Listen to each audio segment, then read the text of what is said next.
I have strong political opinions on censorship, racism, abortion, and gay marriage, but what I'm about to say is probably the most controversial thing I'll ever say on the internet.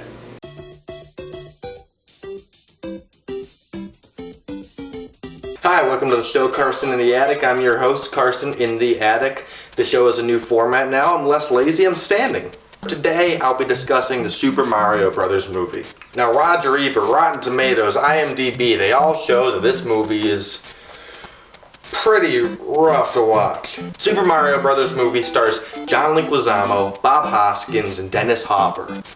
Statistically, it needs to be a good movie. I mean, come on, you have three great actors and a great idea for a movie. What's not to love? Unfortunately, if you read the script beforehand, you'd realize what's not to love. Let me show you a scene from the movie.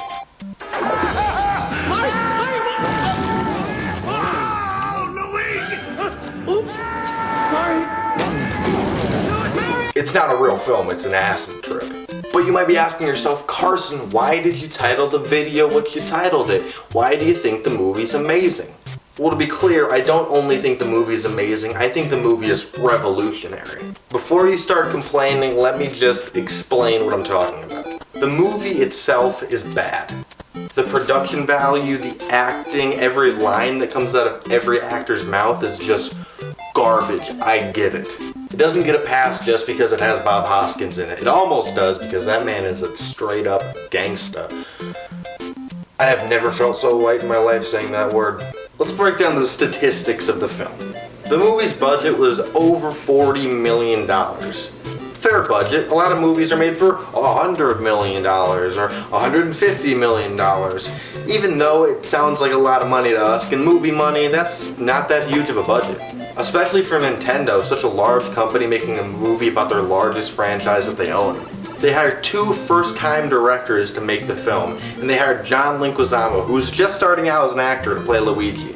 If I looked at the film beforehand, I'd be a little bit skeptical of Nintendo's decisions, but I would, be kicking myself because I'm like, come on, the Super Mario Bros. Movie, it's gonna be great. Unfortunately, I'd be very wrong. The movie made only about half of its money back. The one good thing that came out of the Mario Brothers movie is the fact that it spawned John Leguizamo's career. Thank the Lord for that man. And I should just end the video right here. John Leguizamo was in the movie, now he's a great actor. We're done. But wait, there's more! The first-time directors were named Rocky Morton and Annabelle Jankel. I have no idea why they were given the job to carry such a big load of a film, but they were, and that's how it happened. The screenwriter was very amateur as well. That, I think, is who ruined the film. I looked at a Rocky Morton interview years after the film.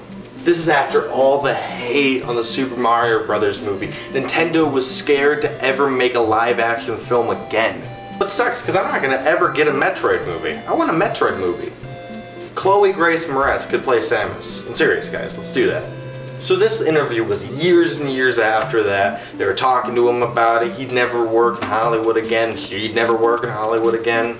So this reporter, he was trying to be polite, asking him all these questions like, why do you think the movie turned out like it turned out? Trying as hard as he could not to say, why is this movie the worst movie ever made? Which is a false statement. Plan 9 from Outer Space is the worst movie ever made, but I'll make another video about the top 5 worst movies ever made because those are fun. And he said that they weren't trying to base it off the video game that much. He said if you based it directly off the Mario video game, the audience would dislike it because they're used to controlling Mario and controlling Luigi and fighting Bowser themselves and going into these areas without an actor or a director or a producer telling these people what to do. He said he wanted to go into a new origin story, a new direction. He said people already knew the original origin story, but he wanted to perpetuate the idea that that one is false and his is true.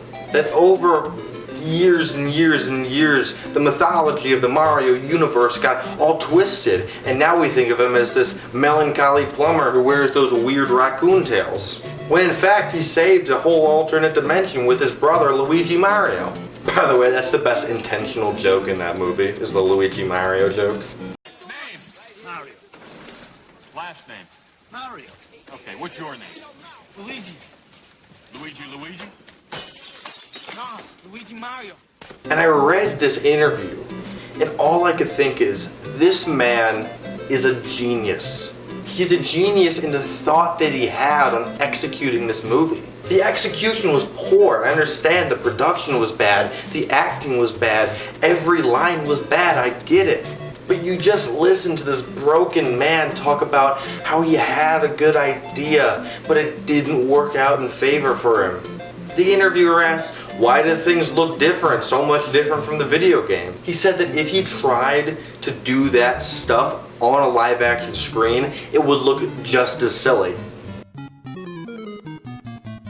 He said that making the characters how he made them in the movie was the correct move. And he's kinda right. Yoshi being a caged dinosaur, that makes sense.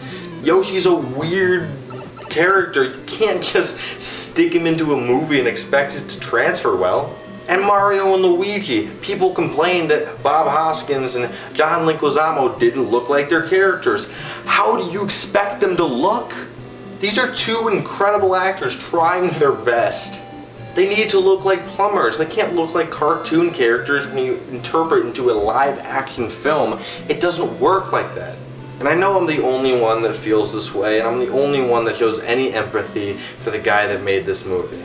It's not all their fault. Production failure. The writer was a terrible choice for a writer. Rocky Morton poured his heart out to this writer and said, please write the movie well. And he wrote stupid, stupid lines like this.